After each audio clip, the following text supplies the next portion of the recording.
उदारवाद और नवउदारवाद में अंतर। देखो आदर्शवाद की उदार इतिहास का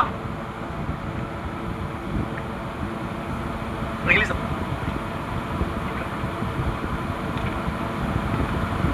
कोई डाउट है किसी को लास्ट क्लास में? कोई डाउट?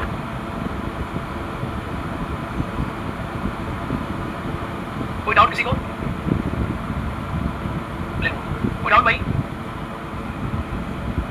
किसी को डाउट लास्ट क्लास में? आदर्शवाद, उदारवाद, नवउदारवाद में क्या डिफरेंस? डिफरेंसेस बिटवीन, देखो डिफरेंसेस बिटवीन दी उदारवाद, उदारवाद और नवउदारवाद में अंतर।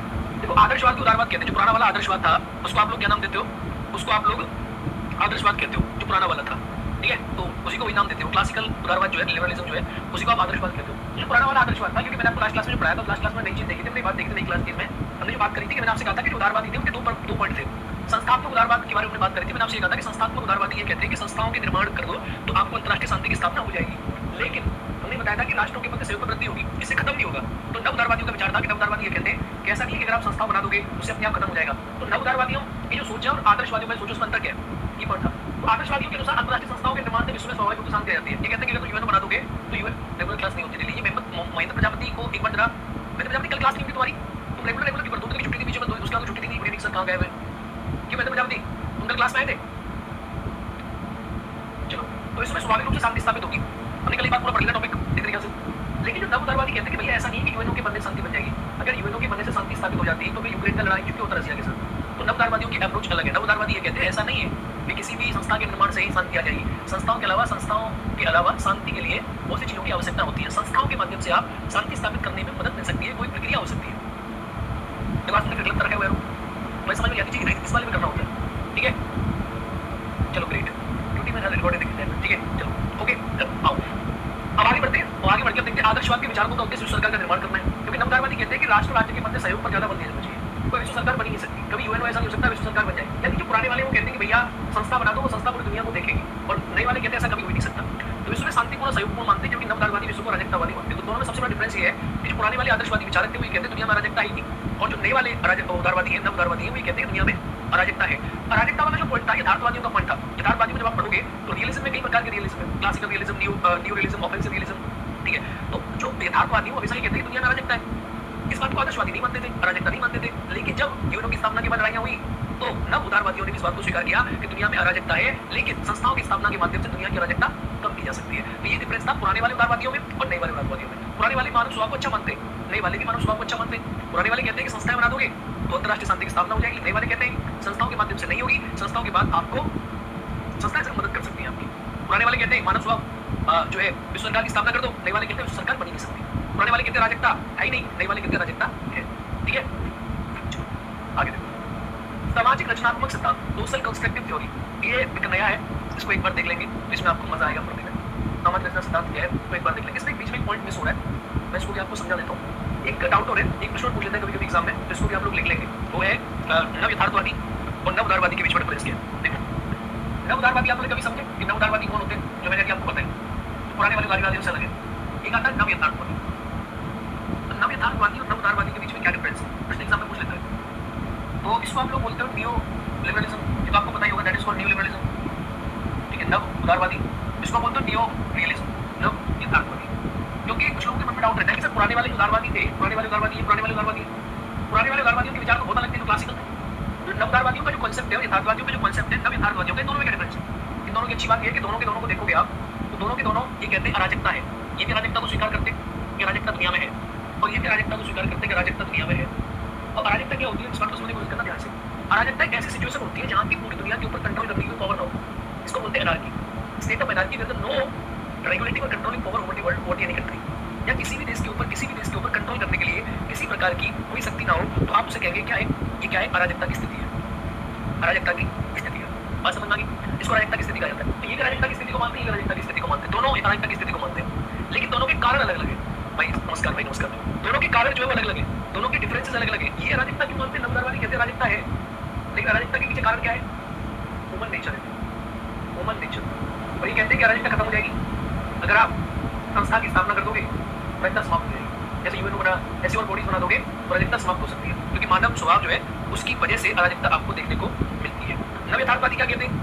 नव यथार्थवादी कहते हैं नहीं, अराजकता जो है वो पावर की वजह से, सबको शक्ति चाहिए, शक्ति, सबको शक्ति चाहिए, तो कोई ऐसी पावर दुनिया में ऐसी कोई सरकार नहीं बन सकती जो सबको पावर चाहिए। अमेरिका चाहता है मैं पावरफुल बनूं, रूस चाहता है मैं पावरफुल बनूं, दोनों चाहते हैं शक्तिशाली बने, रूस अलग चाहता है अमेरिका अलग चाहती है। इसकी वजह से अराजकता है। दुनिया में कोई एब्सोल्यूट पावर नहीं है, दोनों को जो है, दोनों को शक्ति चाहिए, दोनों को जो है ये पावर चाहिए, दोनों को जो है पावर की आवश्यकता है, ठीक है। दोनों कहते हैं इसको पावर चाहिए, कहते नहीं आदमी की वही समस्या है, मानव जो है उसका स्वभाव में गड़बड़ है, थोड़ा सा मानव क्या करता है उसकी प्रकृति में गड़बड़ आती है, इसलिए क्या होता है अराजकता की स्थिति पैदा हो जाती है। अब ये क्या कहते हैं, ये कहते हैं कि देखो जो दुनिया में अराजकता है, दुनिया में अंतर क्या है, नवदारवादी कहते हैं कि दुनिया में जो भी देश है ना वो क्या चाहता है, एब्सोल्यूट गेन चाहता है। एब्सोल्यूट गेन क्या होता है, एब्सोल्यूट गेन, देखो एब्सोल्यूट गेन का मतलब है कि पूर्ण लाभ, पूर्ण लाभ। ये कौन कहते हैं, नवदारवादी कहते हैं कि व्यक्ति को चाहिए पूर्ण लाभ, मतलब राज्य को चाहिए पूर्ण लाभ। अब पूर्ण लाभ क्या होता है, पूर्ण लाभ का मतलब होता है कि एक कंट्री चाहता है कि उसको लाभ मिल जाए, दूसरे कंट्री को भी लाभ मिल जाए, हाँ दोनों कंट्रियों को लाभ मिल जाए, ये नवदारवादी को कॉन्सेप्ट है, दोनों देशों को लाभ मिल जाए, अमेरिका को भी लाभ मिल जाए, रूस को भी लाभ मिल जाए, एब्सोल्यूट लाभ मिल जाए, तुम भी खुश रहो मैं भी खुश रहूं। बात समझे। ये कहते हैं कि जो नव यथार्थवादी का जो कॉन्सेप्ट है कि ऐसा कोई देश नहीं चाहता, देशों की प्रकृति बड़ी नीचे है, देश चाहते रिलेटिव क्या, रिलेटिव गेन। अब आप पूछो रिलेटिव गेन क्या होता है, रिलेटिव गेन थ्योरी क्या कहती है, कहती है पूर्ण नहीं, ये रिलेटिव गेन का मतलब होता है एक प्रकार से आप कह सकते हो कि रिलेटिव मतलब तय संबंधित ज्ञान का मतलब है रशिया ये चाहता है कि मुझे तो 100% मिल जाए, ठीक है, लेकिन अमेरिका को कुछ ना मिले। यानी दोनों में डिफरेंस ये है, दोनों में डिफरेंस ये है कि ये तो कहते हैं नवदारवादी कहते हैं कि रूस को चाहिए कि अमेरिका को मिल जाए और अमेरिका को मिले और इंडिया को भी मिले, ठीक है। कहते हैं ये कहते हैं कि नहीं अमेरिका को मिल जाए और रशिया इंडिया को कुछ ना मिले। रिलेटिव का मतलब क्या होता है, मैं एब्सोल्यूट का मतलब क्या होता है, मैं पैसे वाला हो जाऊं तुम भी पैसे वाले हो जाओ, इसे कहते हैं एब्सोल्यूट, दोनों पैसे वाले हो जाए। रिलेटिव क्या होता है, मैं पैसे वाला हो जाऊं तुम गरीब हो जाओ, मतलब बात समझे, समझे। तो रिलेटिव तो होता है रिलेटिव गेन होता है। रिलेटिव गेन सोसाइटी का आपने देखा होगा, आदमी कहता है मैं पैसे वाला हूं दूसरा नहीं गरीब हो जाए, सब पैसे वाले नहीं होने चाहिए। तो जो अंतर्राष्ट्रीय राजनीति में जो नव यथार्थवादी वो कहते हैं कि कंट्रीज को चाहिए, कंट्री चाहते हैं रिलेटिव गेन कि मैं पैसे वाला हूं दूसरा उसमें चला जाए, और उदारवादी को कहना है कि नहीं कंट्री ऐसा नहीं चाहते, कंट्री चाहते ऐसा गेन, कंट्री चाहते एब्सोल्यूट गेन कि दोनों पैसे वाले हो जाए। इस प्रकार के प्रश्न आपके एग्जाम में पूछ ले जाते हैं, लेकिन नव उदारवादियों में, नव यथार्थवादियों में क्या क्या डिफरेंसेस हैं। नव उदारवादी जो है ये कहते हैं कंट्रीज में, कंट्रीज को आर्थिक संपत्ति चाहिए, आर्थिक उन्नति देश करना चाहते हैं, अर्थव्यवस्था को मोटा बढ़ावा देना चाहते हैं, ये कहते हैं कंट्रीज पावर को बढ़ावा देना चाहते हैं, इनको चाहिए सिक्योरिटी चाहिए। नव यथार्थवादी कहते हैं कि दुनिया में लड़ाई शक्ति की लड़ाई है, दुनिया में लड़ाई शक्ति की लड़ाई, हथियारों की लड़ाई है। ये कहते हैं दुनिया में जो लड़ाई है वो लड़ाई किस बात की, लड़ाई जो है आर्थिक शक्ति हर देश प्राप्त करना चाहता है। तो नव उदारवादियों कॉन्सेप्ट लिबरल है और यथार्थवादियों कॉन्सेप्ट दूसरा है, ठीक है। दोनों में डिफरेंसेस हैं, ये आप समझ सकते हो। इस आधार पे आपके समझ में थोड़ा बहुत आ गया होगा।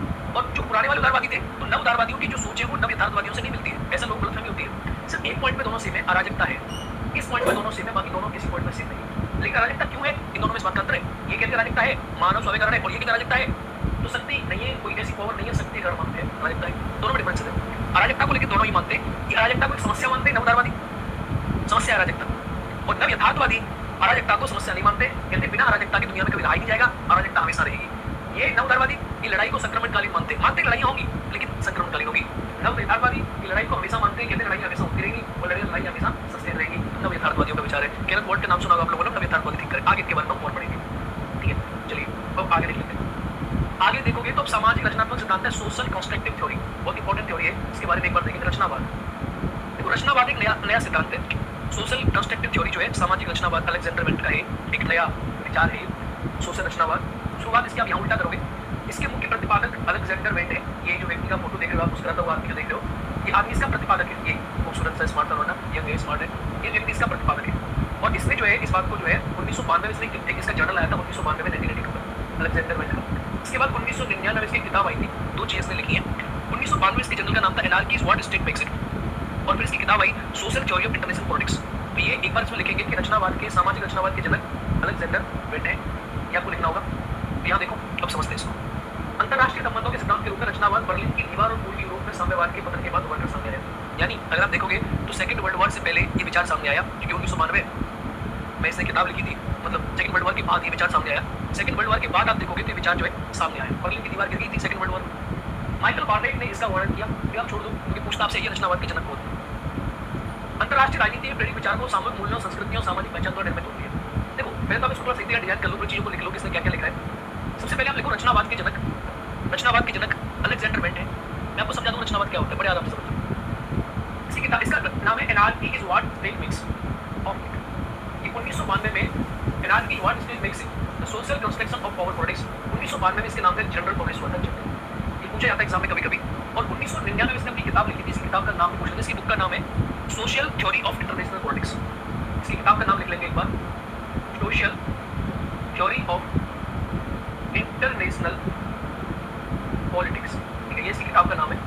ये दो चीजें आपसे एग्जाम में पूछ ली जाती हैं अलेक्जेंडर के बारे में, ठीक है, अलेक्जेंडर वेंट के बारे में दो चीजें आपसे पूछ ली जाती है। इसकी किताब का नाम क्या है, इसने कब पब्लिश किया।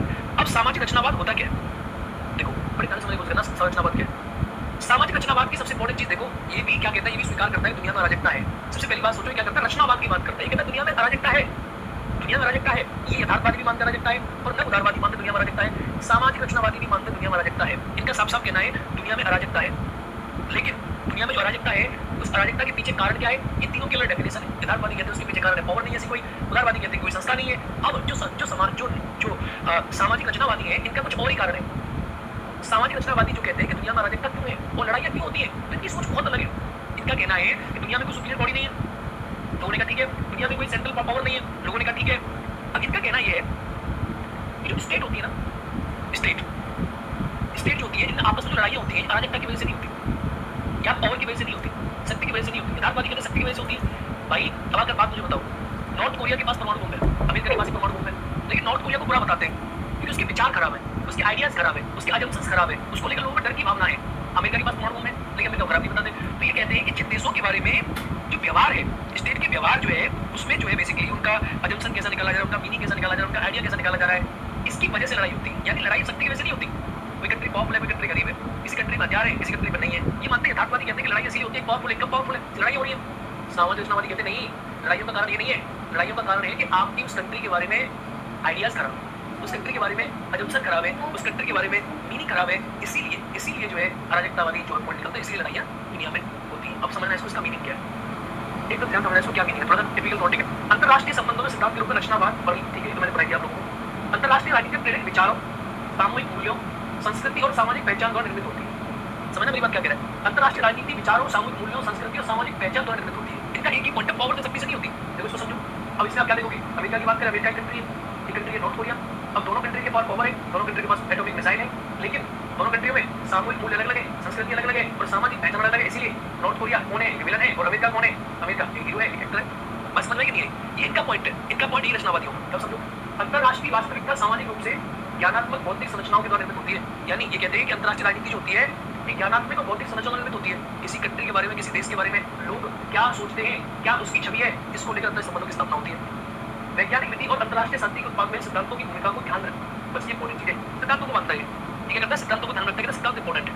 सिद्धांत, इस सिद्धांत के अनुसार आपको देश चल रहा है, इस सिद्धांत को महत्वपूर्ण मानता है। तो आगे देखो, रचनावाद तर्कवादी और व्याख्यात्मक अंतरराष्ट्रीय मतलब सिद्धांतों के बीच का रास्ता है। अब देखो तर्कवादी और व्याख्यात्मक का मतलब क्या होता है। तर्कवादी मानते हैं कि अंतरराष्ट्रीय राजनीति शक्ति द्वारा संचालित है, शक्ति चाहिए, पावर चाहिए, और व्याख्यात्मकवादी जो होते हैं मानते हैं कि नहीं, ये अलग अलग व्याख्या इसकी करते हैं, ये बीच का रास्ता है। ये कहता है देखो शक्ति भी चाहिए, अराजकता है तो अराजकता को शांत करने के पीछे कारण क्या है, लेकिन अराजकता है, लेकिन अराजकता कई प्रकार की है। अराजकता फ्रेंडली होती है, अराजकता एनिमी वाली भी होती है। स्टेट के व्यवहार में जो बदलाव आता है, ये कहते हैं कि देखो जी, कि अगर इंडिया और पाकिस्तान दो कंट्री है, ठीक है, इंडिया और पाकिस्तान, दो एग्जांपल लेता हूँ, इंडिया और पाकिस्तान, ठीक है, तो इंडिया और पाकिस्तान आपस में लड़ते हैं। अब लड़ाई का कारण क्या है, तो इनके जो यथार्थवादी वो क्या कहेंगे, वो कहेंगे इंडिया पावरफुल है, इंडिया के पास ज्यादा प्यार है, इंडिया में ज्यादा गर्मी है, इसलिए इंडिया पाकिस्तान को फेल देता है। ये कहते हैं यथार्थवादी। आदर्शवादी क्या कहते हैं, आदर्शवादी कहते हैं नहीं, लड़ाई नहीं होती, भाई भाई थोड़ा बहुत कभी कभी हो जाती है। जो रचनावादी वो क्या कहते हैं, रचनावादी क्या कहते हैं, रचनावादी तो सुनो, रचनावादी कहते हैं कि इंडिया और पाकिस्तान की लड़ाई इसलिए नहीं होती कि इंडिया पावरफुल है, पाकिस्तान वीक है, नहीं, लड़ाई होती है कि राज्य के स्टेट के व्यवहार में बदलाव है। यानी इंडिया जो है ये पाकिस्तान के बारे में सोच जो है, इंडिया का जो व्यवहार है पाकिस्तान के बारे में, और जो पाकिस्तान का व्यवहार है इंडिया के बारे में, इस व्यवहार की वजह से लड़ाई होती है।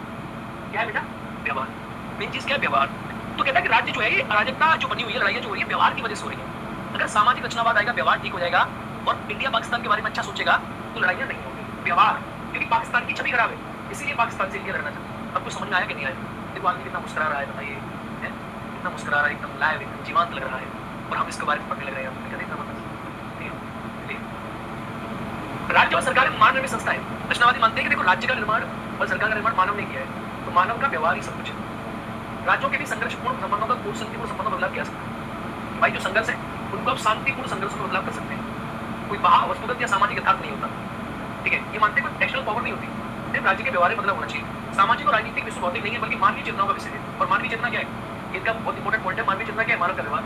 तो मानव के व्यवहार में बदलाव करना चाहते हैं। कहते हैं कि मानव के व्यवहार में बदलाव करने के मामले से, देखने के नजरिए से, बिल्कुल यू आर राइट संतोष पटेल, देखने का नजरिया, देखने के नजरिए में बदलाव अगर कर दोगे तो अंतरराष्ट्रीय राजनीति में शांति की स्थापना होगी। अब देखोगे कितने अच्छा है भाई, कुछ समझ में आया, पॉइंट नहीं समझ में आया, देखने का नजरिया, ठीक है भाई, देखने का नजरिया क्लियर पॉइंट है, राइट। ये थे रचनावादी। प्रश्न को रचनावादियों का विचार किसने दिया? रचनावादी में आप जो है इनका नाम लिख देंगे, अलेक्जेंडर बेंट, बस और कुछ नहीं है, अलेक्जेंडर बेंट इतना ही है। देखो जो रचनावादी है ये उदारवादियों की आलोचना करते हैं। अब क्यों करते हैं इस बात को समझने की कोशिश करना, क्यों करते हैं।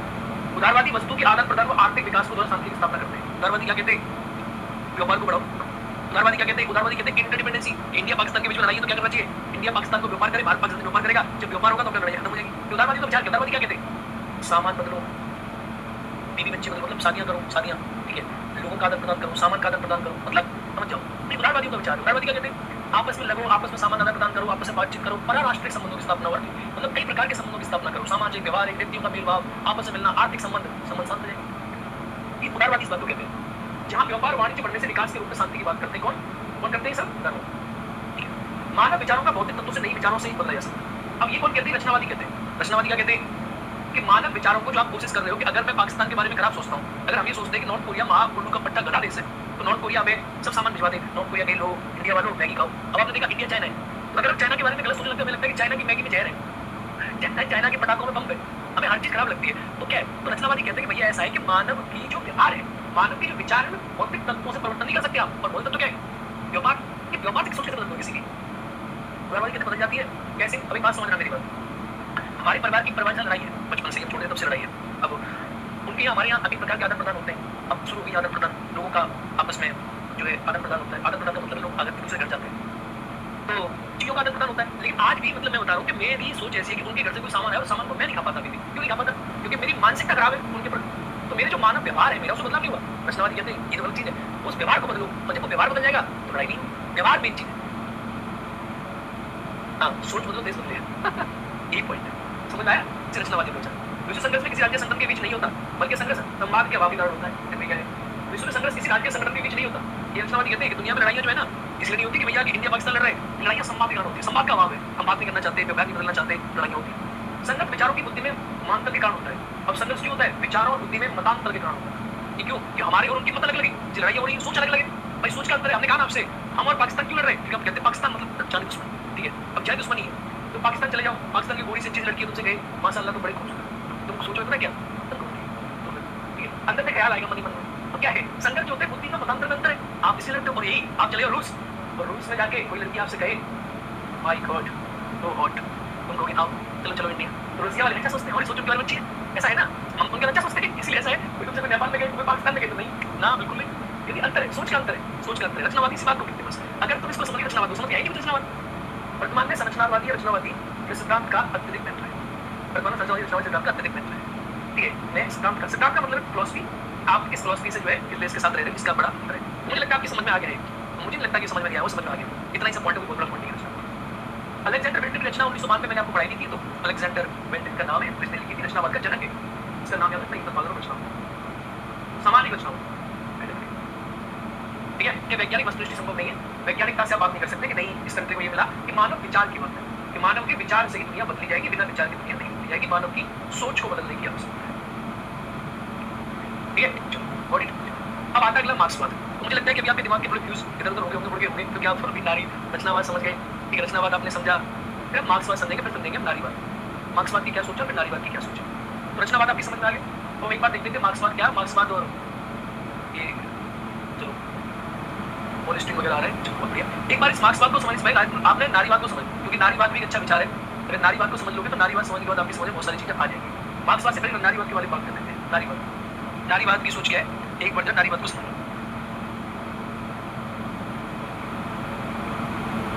आप कई प्रकार की बात समझ गए। सबसे पहले हमने क्या समझा था? उदारवाद, उदारवाद, फिर हमने यथार्थवाद, यथार्थवाद, फिर हमने इसके बाद समाज शास्त्री, और इसके अंदर बहुत सारे टाइप्स पढ़े थे, समाज शास्त्री वगैरह वगैरह, समाज शास्त्री, रचनावाद। अब हमने पढ़ा नारीवाद, फिर हम पढ़ेंगे मार्क्सवाद। देखो नारीवाद का सिद्धांत क्या है।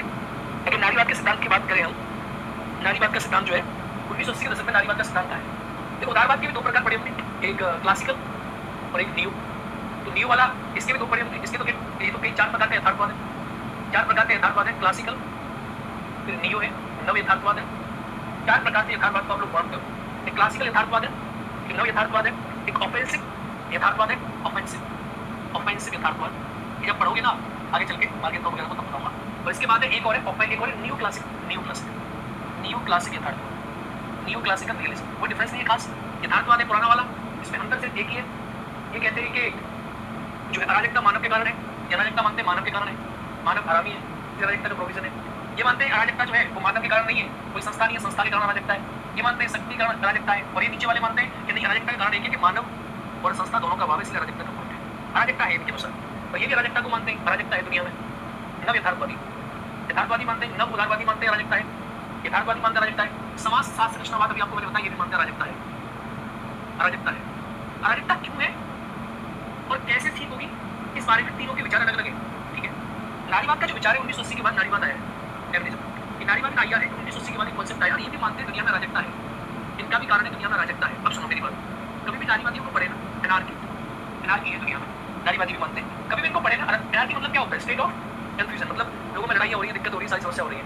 कभी भी आप नारीवादियों को पढ़े, नारीवादी में एक बड़ी प्यारी चीज पता है क्या, नारीवादियों से कहे पर्यावरण प्रदूषण है, लड़ाई हो रही है, लोग मर रहे हैं, कोरोना आ गया, अराजकता आ गई, ये सब काम क्यों हो रहे हैं, इन सब के पीछे कारण क्या है, नारीवादी क्या कहते हैं पता आपको, इन सब के पीछे कौन है, पुरुष। वो कहते मानव नहीं, कहते हैं यथार्थवादी, मानव अच्छा है, पुरुष खराब है, पुरुष कौन खराब है, पुरुष। तो नारीवादियों का सीधा सा टारगेट है पुरुष, वो कहते लड़ाई हो रही है, पुरुष की सोच खराब है, पुरुष शक्ति चाहता है, महिला तो शांति चाहती है, प्रेम चाहती है, प्यार चाहती है, पुरुष चाहता है शक्ति, तो पुरुषवादी सोच है, पुरुष लड़ाइयां करा रहा है, पुरुष पर्यावरण का नाश कर रहा है, पुरुष पेड़ काट रहा है, पुरुष खेती करता है, पुरुष नाश कर देता है, मानव नहीं करता, मानव तो अच्छा है, पुरुष खराब है। तो जो उत्तर आधुनिक काल में जो नारीवादियों का विचार है, वो ये कहता है, बड़ी सिंपल तरीके से बात करता है, और सिंपल तरीके से ये कहने की कोशिश करता है कि अंतर्राष्ट्रीय राजनीति में जो मानव को लेकर वस्तुनिष्ठ पॉइंट कहा गया है कि मानव की सोच खराब है, ये मानव की सोच के बारे में बात करते हैं, ये भी मानव के बारे में बात करते हैं, मार्केट वगैरह कहते हैं कि मानव को शक्ति चाहिए, मानव को ये चाहिए, मानव को वो चाहिए। तो नारीवादियों का सिंपल सा विचार है कि जो अंतर्राष्ट्रीय राजनीति में राष्ट्रों के बीच में, राज्यों के बीच में जो भी समस्याएं पैदा हो रही है, मार्गेंताव की आलोचना करते हैं, और मार्गेंताव की आलोचना करते हैं, तो आप पढ़ोगे तो मार्गेंताव की आलोचना इसलिए करते हैं, कहते हैं कि भैया सभी समस्याओं के पीछे कारण क्या है, सभी समस्याओं के पीछे कारण कौन है, पुरुष है, और पुरुष की वजह से सारी दिक्कतें सामने आ रही है, पुरुष खराब है, ठीक है। तो इनका नारीवादियों का सिंपल विचार कौन है, पुरुष है। अब आगे चल के जब पढ़ोगे नारीवादियों के बारे में, तो नारीवादियों में अभी अब आप क्या करोगे, अभी तक आपने जो पढ़ा है ना, अभी तक आपके जो नोट्स है, तो इसमें कितना रहेगा नोट्स वगैरह, कितना रहेगा नोट्स में, मार्क्सवाद और जस्टिस, मार्क्सवाद, पॉलिस्ट्री, बस पॉलिस्ट्री, मार्क्सवाद, नव मार्क्सवाद, यथार्थवादी है, अब निकल हो जाएंगे यहाँ से, मार्गेंताव की आलोचना, ठीक है, नव यथार्थवाद, ठीक है, न्यू क्लासिकल यथार्थवाद, ठीक है। चलो अब यहाँ तक आपकी बेसिक सोच कवर होगी। अब यहाँ से आगे जब नारीवादी आगे देखो, इसमें नारीवादी भी आपको देखने को मिल जाएगी, ये नारीवादी विचार भी आपके यहाँ से कवर होना शुरू हो जाएगी, वगैरह वगैरह, कोई नावी,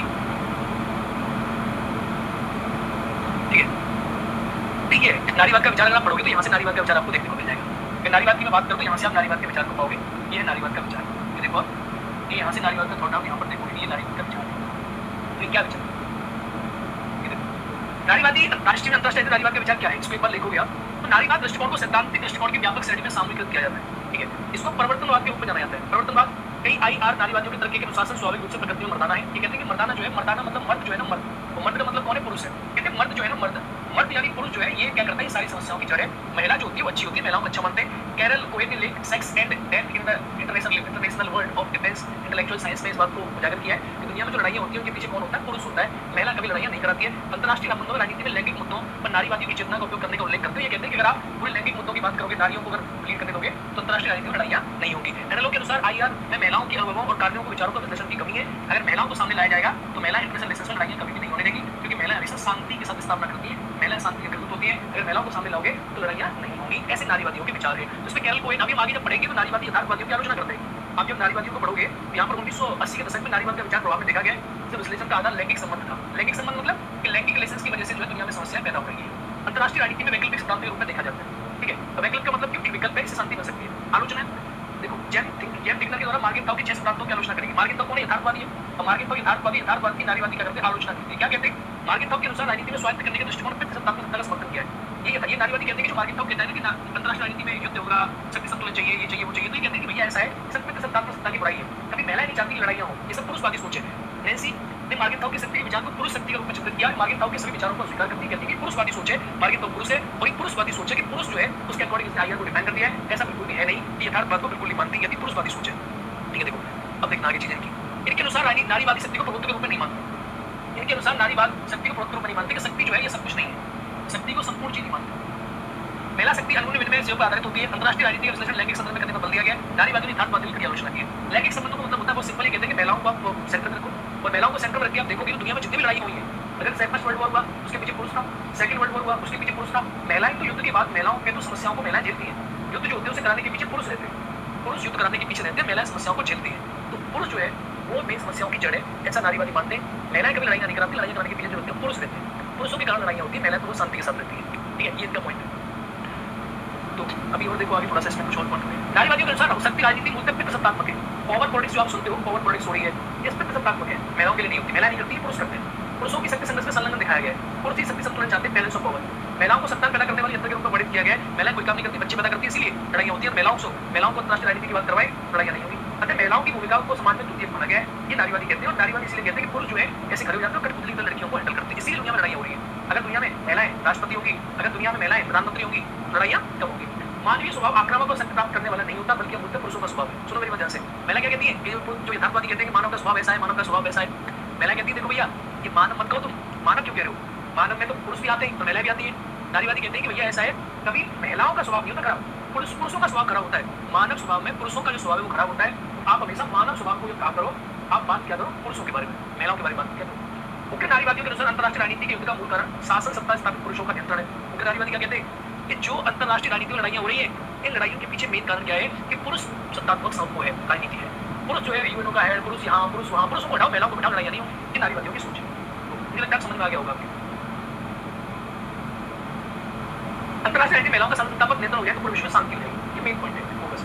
ये मुख्य जेंडर संबंधित है। युद्ध से सर्वाधिक पीड़ित महिलाएं होती हैं, उन नीतियों का शिकार होती है जिसका निर्माण उन्होंने नहीं किया, पुरुषों ने इसका निर्माण किया। उन नीतियों की शिकार महिलाएं होती हैं। युद्ध में महिलाओं के साथ बलात्कार करना भी होती है और महिलाएं ऐसा कभी नहीं चाहती कि युद्ध करें। युद्ध करने वाले व्यक्ति पुरुष होते हैं और पुरुषों का नुकसान महिलाओं को झेलना पड़ता है। ये एक पॉइंट यहाँ पर देखने को मिला। ये कहते हैं पुरुष आपस में लड़ रहे हैं, दो पुरुष आपस में लड़ेंगे, एक पुरुष है एक महिला है, ये दो पुरुष आपस में लड़ेंगे, एक महिला को ले जाएगा। ये है पुरुष जो है पीछे है। शरणार्थियों के अधिकांश संख्या महिला बच्चों की होती है। युद्ध में महिलाओं को नुकसान होता है। महिला घरेलू कार्यों को संपन्न करने में कठिनाई आती है। पुरुषों में युद्ध एकमात्र अभिनेता के रूप में देखा जाता है। युद्ध जो होते हैं उसमें पुरुष अभिनेता होता है, महिला कुछ नहीं करती, महिलाओं को इसमें कोई हिस्सा नहीं है। भारतीय प्रासद ने कहा है कि दुखी विधवाओं और माताओं, निष्पाप नर्सों, युद्ध विरोधी कार्यकर्ताओं के रूप में प्रलेखित किया गया है। ये कहते हैं कि महिला युद्ध कभी नहीं करती है। 19वीं शताब्दी के मध्य से महिलाओं के युद्ध में सक्रिय रूप से भाग लिया है। 19वीं सेंचुरी के मध्य से वर्तमान में देखो महिलाएं जो है अब युद्ध में भाग ले रही है। इससे पहले महिलाओं ने युद्ध में भाग नहीं लिया था। तो नारीवादी जो ये भी कहते हैं कि नारीवाद जो है सेनावाद का विरोधी है। नारी कभी भी ये नहीं चाहती कि लड़ाइयां हो, सेना हो। नारीवाद सामूहिक विनाश के अध्यायों का विरोध करती है। महिला कभी नहीं चाहती परमाणु बम बने। राज्य की सैन्य ताकत क्षमता पुरुषत्व की डिग्री के साथ जुड़ जाती है। पुरुष चाहते हैं कि हमारा देश इतना पावरफुल है, महिला कभी नहीं चाहती। एरल को और सारा रोडी ने अपने लेख नारीवाद नैतिक प्रवृत्ति सामूहिक विनाश के क्या गलती में खोजा। वो अपने लेख में sex and death in the rational world of the defence intellectuals में जांच की। ये सब ने शब्दों के बारे में लिखा है कि दुनिया में पुरुष जो है हथियार चाहता है, महिला हथियार कभी नहीं चाहती। पुलिस पिस्टल चाहता है, पुलिस गन चाहता है। महिलाओं के पास ऐसी कोई चीज नहीं होती। महिलाएं सिर्फ शांति चाहती है, उनके विचार है। तो कोहेन को पूछ लेते हैं कभी कभी, और केरल को कोहेन की किताब का नाम एग्जाम में पूछा जाता है। इस किताब का नाम आपको याद रखिएगा। देखो महिलाओं की भूमिका स्थित्व और महिला शरीर पर चलने चलने की बात की जाती है। नारीवाद दृष्टिकोण लिंग संबंधों की सैद्धांतिक समझ के लिए प्रदान करता है। इसको आप समझ लोगे। देखो क्या सिंपल सा मतलब ये है कि लिंग की वजह से लड़ाइयां होती है। पुरुष जो है वो लड़ाइयों के पीछे मेन कारण है, महिला लड़ाइयां कभी नहीं करती है। स्त्रीत्व महिलाओं के निकाय की निंदा भी कायम रखते हैं। स्त्रीत्व का मतलब होता है जो नारी का जो स्वभाव होता है वो अच्छा होता है और नारी का स्वभाव मातृत्व का होता है। नारी कभी लड़ाई नहीं चाहती। महिलाएं सार्वजनिक निजी क्षेत्र में अपने कार्यों के लिए उच्च स्तर की आलोचना करती हैं और महिलाएं हर जगह अपने कार्यों की आलोचना होती है महिलाओं की। ठीक है, ये नारीवादियों का ऐसा विचार है कि महिलाएं सिर्फ आलोचना की शिकार होती है, ऐसा नहीं होना चाहिए। नारीवाद सुरक्षा, नारीवाद की सुरक्षा के अंदर यथार्थवादी श्रृंखला को पूर्णतः स्वीकृत कर दिया कि राज्य सुरक्षा देता है। नारीवादी कहते हैं राज्य को सुरक्षा नहीं देता, राज्य बेकार की बात करता है, राज्य फालतू की बात करता है। और राज्य जो है यथार्थवादी कहते हैं कि हथियार होंगे तो महिलाओं की सुरक्षा होगी। हथियारों से महिलाओं की सुरक्षा कोई नहीं होती। सुरक्षा पूर्णतः समाज के अंदर संकल्पना है।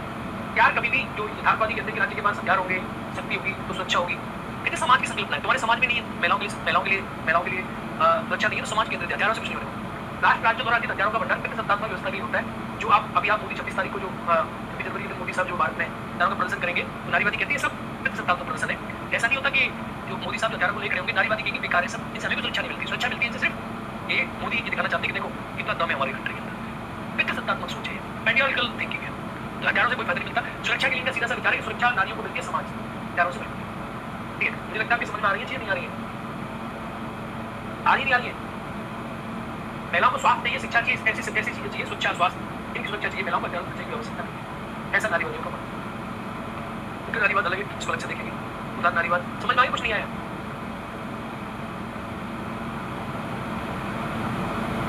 तो समझ में आ गया भाई? ठीक है, चलो तो आज भी इतना ही कवर कर रहे हैं। क्लास और लेंगे, इस क्लास में से आगे की बातचीत कर लेंगे। उग्र नारीवाद क्या है उसको पढ़ लेंगे, उग्र नारीवाद की सोच क्या है। उसके बाद फिर मार्क्स हो जाएगा। उसके बाद